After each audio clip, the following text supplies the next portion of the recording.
전하, 천한 노비 출신이 정일품빈이라니요. 통촉하여 주시옵소서. 신분이 낮아도 자애로우면 존대해야 한다. 신하들의 거센 반발에 세종대왕이 직접 말하며 분쟁을 잠재웠습니다. 도대체 그녀는 어떤 매력을 가졌길래 천하의 세종대왕이 신분 따위는 잊은 채 그녀에게 빠져들었을까요? 단순히 예뻐서였을까요? 아닙니다. 세종이 그녀를 선택할 수밖에 없었던 충격적인 이유, 그리고 신분의 벽을 깨부수고 스스로 운명을 바꾼 여인의 치열한 삶을 낱낱이 공개합니다. 우리가 몰랐던 조선왕들의 발자취를 알아보는 채널, 조선왕 발자국. 마음에 드시면 구독과 좋아요 부탁드립니다. 조선시대에 왕이 총애하는 여인이 된다는 것은 단순한 사랑 이야기를 넘어서는 일이었습니다. 그것은 권력을 의미하며 가문의 명예를 높이는 것이고, 때로는 역사의 흐름을 바꾸는 커다란 사건의 출발점이기도 했습니다. 특히 엄격한 신분제가 존재하던 조선에서 미천한 출신으로 궁에 들어온 한 여인이 있었습니다. 그녀는 바로 세종대왕의 마음을 사로잡았고 왕실의 중요한 일원으로 자리매김하게 되었는데, 과연 그녀가 어떤 매력을 지녔을까요? 이 이야기는 단순한 신분 상승의 성공담이 아닙니다. 한 개인의 지혜와 재능이 어떻게 시대의 장벽을 넘어 운명을 개척하고 역사에 깊은 발자취를 남기는지를 보여주는 매혹적인 이야기입니다. 우리는 이 과정을 통해 이대한 군주 세종의 인간적인 면모를 색다른 시각으로 조명해 볼 수 있을 것입니다. 이 이야기는 불확실성과 희망이 뒤섞인 한양의 한 구석에서 시작됩니다. 신빈 김씨, 그녀의 어린 시절은 노비의 딸이라는 무거운 이름이 따라붙었습니다. 기록마다 그녀의 출신 배경은 조금씩 다르지만 그녀가 결코 높은 신분의 여인이 아니었음을 알 수 있습니다. 비록 흙먼지가 나는 마당과 낡은 초가집이 그녀의 어린 시절 전부였을지 모릅니다. 차가운 바람이 스며드는 겨울밤, 굶주림은 그녀에게 익숙했으며 내일의 희망을 꿈꾸는 것조차 사치로 여겨졌을 것입니다. 그녀가 바라본 세상은 거대한 불공평과도 같은 성벽으로 둘러싸여 있었죠. 양반가의 규수들이 고운 비단옷을 차려입고 공부하는 동안 어린 김씨는 거친 삼배옷을 입고 차가운 물에서 손을 담그거나 무거운 물동이를 나르며 힘겨운 하루를 보냈습니다. 그녀의 손은 이미 고된 노동으로 인해 나이를 가늠하기 힘들 정도로 거칠어졌습니다. 그러던 중 그녀의 삶에 큰 변화가 찾아옵니다. 바로 궁녀 선발이었죠. 당시 궁궐은 다양한 업무를 소화하기 위해 정기적으로 어린 궁녀들을 모집했습니다. 양반가 출신의 궁녀들도 있었지만 허들의 일을 맡길 인력이 항상 부족했기에 천민이나 노비 출신의 아이들도 궁으로 들어오는 경우가 많았습니다. 이는 가난한 가정에게는 딸이 한 명 더 먹여 살릴 기회가 되었고 당사자에게는 끔찍한 굶주림에서 벗어날 유일한 탈출구처럼 보였죠. 많은 소녀들이 부모의 손에 이끌려 궁궐문 앞에 섰고 어린 김씨도 그들 중 하나였습니다. 궁궐의 높은 문을 바라보며 그녀의 마음속에는 두려움과 불안함이 가득했을 거예요. 화려하지만 차가운 궁궐의 풍경은 그녀에게 막막함을 안겨주었죠. 그렇게 그녀는 자신의 의지와는 별개로 거대한 운명의 수레바퀴에 올라 예측할 수 없는 새로운 삶의 무대로 첫걸음을 내딛게 됩니다. 궁에서의 삶은 결코 쉬운 것이 아니었습니다. 수천 명의 궁녀들 사이에서 살아남기 위한 치열한 경쟁이 벌어졌습니다. 새벽부터 일어나 하루 종일 힘든 노동에 시달려야 했죠. 물을 깃고 빨래를 하고 방을 청소하며 선배 상궁들의 시중을 드는 일상이 이어졌습니다. 대부분의 궁녀들은 이러한 힘든 삶에 순응하며 하루하루를 힘겹게 견뎌냈습니다. 서로 모여 앉아 자신의 신세를 한탄하거나 바깥 세상 이야기를 나누며 잠시나마 시름을 잇는 것이 유일한 낙이었죠. 하지만 어린 김씨는 다른 궁녀들과 달랐습니다. 그녀는 주어진 현실에 안주하기보다는 무언가를 끊임없이 갈망했습니다. 그녀가 갈망한 것은 바로 지식이었습니다. 다른 궁녀들이 자수나 수다를 떠는 동안 그녀는 한쪽 구석에서 몰래 책장을 넘기는 시간을 가졌습니다. 어깨너머로 배운 글자를 더듬으며 새로운 세상과 마주하는 순간은 그녀에게 유일한 희망과도 같았죠. 아마도 처음에는 누군가 버리고 간 낡은 책의 한 페이지에서 시작했을 것입니다. 그 종이에 담긴 글자들이 그녀의 잠든 호기심을 깨웠고, 이후 그녀는 글을 읽는 것을 넘어 직접 쓰는 재능을 보이기 시작했습니다. 모두가 잠든 밤 깊은 시간, 희미한 등잔불 아래에서 그녀는 달아빠진 붓을 들고 글씨 연습에 몰두했습니다. 고요한 밤의 침묵 속에서 붓의 소리만이 그녀의 열정을 대변했습니다. 그녀의 손에서 탄생한 글씨는 단순한 흉내를 넘어서 힘과 기품이 느껴지는 경지에 이르렀습니다. 힘든 노동으로 지친 몸이었지만 암에 대한 갈망은 그녀를 피로를 잊게 만들었습니다. 이러한 비범한 재능과 성실한 태도는 서서히 주변의 관심을 끌기 시작했습니다. 다른 궁녀들과는 확연히 다른 그녀의 지적인 모습은 마치 언젠가 빛을 발할 준비를 하고 있는 작은 별과 같았습니다. 당시 조선의 왕, 세종은 역사상 가장 지식을 사랑하고 탐구했던 군주로 잘 알려져 있습니다. 그는 신하들과의 경연을 즐겼을 뿐만 아니라 밤늦도록 서책을 손에서 놓지 않는 학자이기도 했죠. 그런 세종에게 궁궐은 때때로 외로운 공간이었습니다. 수많은 신하와 학자들이 주변에 있었지만 그들은 왕과의 관계에서 군신의 틀에 갇혀 있었기 때문입니다. 왕의 권위 앞에서 자유롭게 자신의 생각을 나누고 깊이 있는 지적 토론을 할 상대를 찾기란 쉽지 않았을 것입니다. 세종은 항상 새로운 지식에 대한 갈증을 가지고 있으며 이를 함께 나눌 동반자를 찾고 있었던지도 모릅니다. 그러던 중 그의 눈에 평범한 궁녀가 들어오기 시작했습니다. 그들의 첫 만남에 대한 기록은 정확하지 않지만 우리는 그 순간을 상상해 볼 수 있습니다. 아마도 세종이 지편전에서 밤늦게 자료를 검색하고 있을 때 손길이 유난히 정갈하고 빠른 궁녀가 있었던 것 같습니다. 혹은 세종이 구술한 내용을 받아 적게 했는데 그녀의 글씨가 유려하고 정확했을 수도 있겠죠. 세종은 그녀에게서 궁금증을 느꼈을 겁니다. 미천한 궁녀가 어떻게 이리도 뛰어난 재능을 지니고 있는 걸까? 그는 그녀에게 몇 가지 질문을 던졌고 그녀의 대답은 그의 예상을 훌쩍 뛰어넘었습니다. 그녀는 단순히 글을 읽고 쓸 줄 아는 것에서 그치지 않고 책의 내용에 대한 깊은 이해와 자신만의 통찰력을 가졌던 것입니다. 이후 세종은 그녀를 단순한 궁녀로 대하지 않았습니다. 그는 국정이 복잡하게 얽힐 때나 학문적으로 어려움이 있을 때면 조용히 그녀를 찾았습니다. 왕의 서재인 만건당에서 수많은 책들이 꽉 차 있는 그 공간에서 두 사람은 신분의 벽을 넘어 지적으로 교감하기 시작했습니다.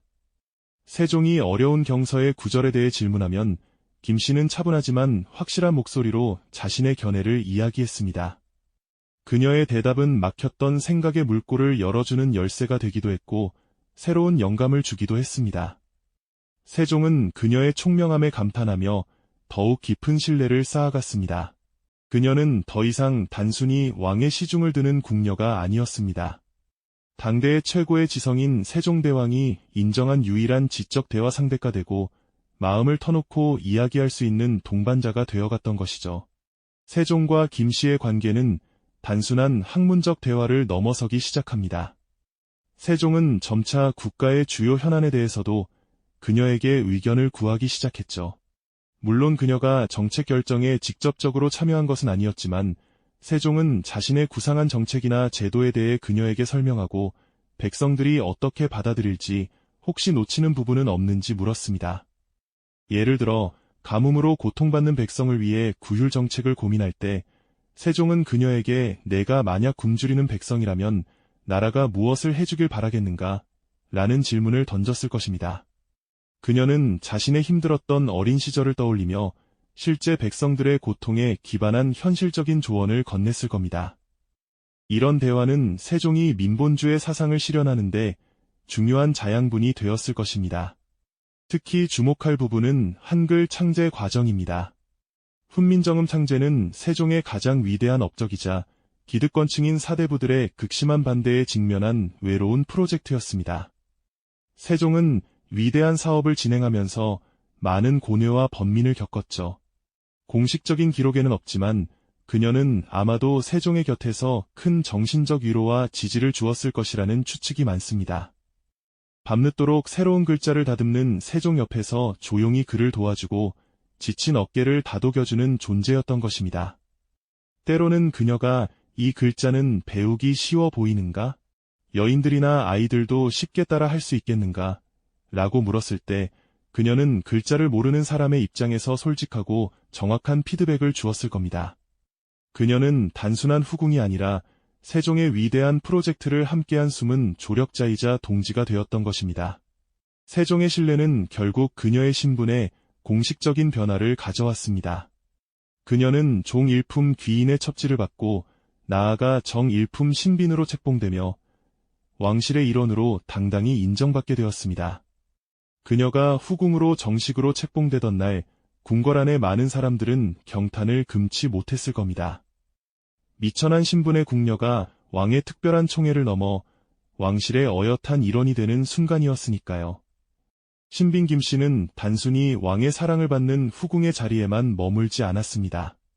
그녀는 왕실의 정신적 기둥이자 현명한 어머니로서의 역할을 훌륭히 수행하였습니다. 그녀의 처소는 값비싼 장신구 대신 언제나 서책의 부탕과 아이들의 글 읽는 소리로 가득했죠. 그녀는 세종과 6명의 왕자와 2명의 공주를 낳았고 자녀 교육에 남다른 열정을 쏟았습니다. 권위와 예법뿐만 아니라 백성의 고통을 이해하고 그들을 위하는 따뜻한 마음을 가진 지도자로 성장할 수 있도록 가르쳤습니다. 저녁 시간이 되면 신비는 어린 왕자들을 무릎에 앉히고 낮에 읽었던 내용에 대해 조곤조곤 대화를 나누었을 것입니다. 오늘 읽은 이야기에서 가장 가슴 아팠던 사람은 누구였느냐? 만약 내가 그를 도울 수 있는 왕이라면 어떻게 하겠느냐? 라며 아이들이 스스로 생각하고 올바른 가치관을 정립할 수 있도록 이끌었던 것이죠. 이러한 그녀의 지혜로운 가르침 덕분에 아들들은 대부분 총명하고 바른 인성을 가진 인재로 성장할 수 있었습니다. 세종의 치세 동안 신빈 김씨는 그의 가장 가까운 지적 동반자이자 정치적 조언자, 그리고 따뜻한 위로자로서 역할을 했습니다. 그녀의 진정한 가치는 세종이 세상을 떠난 뒤에 더욱 빛을 발하게 됩니다. 위대한 왕을 잃은 슬픔 속에서도 그녀는 흔들리지 않았습니다. 오히려 슬픔에 잠길 시간이 없었죠. 그녀는 문종과 단종을 지키는 것을 자신의 마지막 소임으로 여겼습니다. 세종이 승하한 뒤 몸이 약했던 문종이 즉위했을 때 궁궐에서 경험이 풍부한 그녀는 문종에게 큰 의지가 되었습니다. 문종은 어려운 국정 문제에 직면할 때마다 그녀를 찾아 조언을 구했다고 합니다. 그녀는 정치 전면에 나서지 않았지만 문종의 이야기를 묵묵히 들어주고 과거 세종이라면 어떻게 판단하고 결정했을지 차분하게 이야기해 주었겠죠. 그녀의 말 한마디 한마디에는 세종의 통치 철학과 예민 정신이 깃들어 있었고 이는 문종이 아버지의 유지를 이어 나라를 이끄는데 중요한 지침이 되었던 것입니다. 마치 그녀는 살아있는 세종의 역사서와도 같은 존재였습니다. 하지만 문종마저 세상을 떠나고 어린 단종이 왕위에 오르자 조정은 거대한 권력 다툼의 소용돌이에 휩싸였습니다. 피비린내 나는 정쟁 속에서 신빈 김씨는 자신의 안위를 걱정하기보다는 어린 왕을 보호하기 위해 최선을 다했습니다. 그녀는 수양대군과 같은 야심 있는 왕족들 사이에서 단종이 의지할 수 있는 몇 안 되는 믿음직한 어른이었습니다. 아마도 그녀는 매일 밤 불안한 단종의 손을 잡아주며 세종대왕과 문종의 위대함에 대한 이야기를 들려주었을 것입니다. 이는 단순한 옛날 이야기가 아닌 어린 왕이 자신의 뿌리를 잊지 않고 왕으로서의 자긍심과 용기를 잃지 않도록 돕는 유일한 버팀목이었죠. 그녀는 역사의 큰 흐름을 바꾸지는 못했지만 마지막 순간까지 세종의 후손을 지키려는 충심과 의리를 잃지 않았습니다. 그녀는 신분을 초월한 지혜와 충절의 상징으로 역사에 깊이 남게 되었습니다. 이야기의 절정은 신빈 김씨가 후궁의 지위에 오르는 순간이 아닙니다. 진정한 절정은 그녀가 미천한 신분의 껍데기를 벗어버리고 오직 자신의 지성과 인품으로 한 시대의 가장 위대한 군주의 영혼을 사로잡고 왕실의 정신적 기둥으로 우뚝 서는 과정 그 자체에 있습니다. 세종이 그녀에게서 발견한 것은 단순히 젊고 아름다운 여인이 아니었습니다. 그는 한 시대를 함께 고민하고 이끌어갈 지혜로운 동반자이자 자신의 깊은 고뇌와 원대한 꿈을 이해해줄 유일한 영혼을 발견한 것입니다. 생각해보세요. 수많은 책이 가득한 경복궁의 깊은 공간에서 밤늦도록 꺼지지 않는 등불 아래 두 사람은 신분과 나이를 잊고 열띤 대화를 나누었습니다. 세종이 새롭게 구상한 정책의 허점을 이야기하면 그녀는 가장 낮은 곳에서 살아온 자신의 경험에 비추어 백성이 겪을 현실적인 어려움을 짚어주었습니다. 훈민정음 창제라는 외로운 길을 걸어갈 때 많은 신하들이 반대에 나서며 왕을 외롭게 만들었지만 그녀는 묵묵히 그의 곁을 지키며 그 결심을 응원했습니다. 이는 단순한 사랑을 뛰어넘는 지성과 영혼의 깊은 교감이었습니다. 세종에게 그녀는 거울과도 같은 존재였던 것입니다. 자신의 생각을 비춰보고 다듬고 확신을 갖게 해주는 가장 맑고 정확한 거울이었죠. 결국 신빈 김씨의 삶은 우리에게 진정한 가치가 무엇인지 다시 생각하게 만듭니다. 그녀는 가장 낮은 곳에서 시작했습니다. 이름조차 없이 노비의 딸로 불리던 한 소녀가 오직 배움에 대한 뜨거운 열정과 세상을 꿰뚫어보는 비범한 지혜, 그리고 따뜻한 인품 하나로 역사의 물줄기를 바꾸는 위대한 왕의 가장 중요한 파트너가 되었습니다.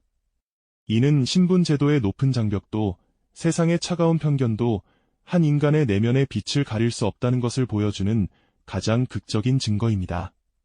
그녀의 이야기는 단순한 성공 신화가 아니라 한 인간의 재능과 노력이 어떻게 시대를 초월하여 스스로의 운명을 개척하고 역사에 영원히 지워지지 않을 아름다운 발자취를 남길 수 있는지를 보여주는 위대한 서사시입니다. 신빈 김씨의 삶은 오늘날 우리에게 묻습니다. 한 사람의 가치를 결정하는 것은 그 사람이 가진 배경과 직함일까요? 아니면 그 사람의 내면에 담긴 지혜와 인품일까요? 오늘의 이야기가 여러분의 마음에 깊은 울림을 주었다면 구독과 좋아요로 조선왕발자국 채널을 응원해 주시기 바랍니다. 다음 시간에는 조선왕실의 또 다른 숨겨진 인물과 그들의 특별한 운명에 대한 더욱 매력적인 이야기로 찾아뵙겠습니다.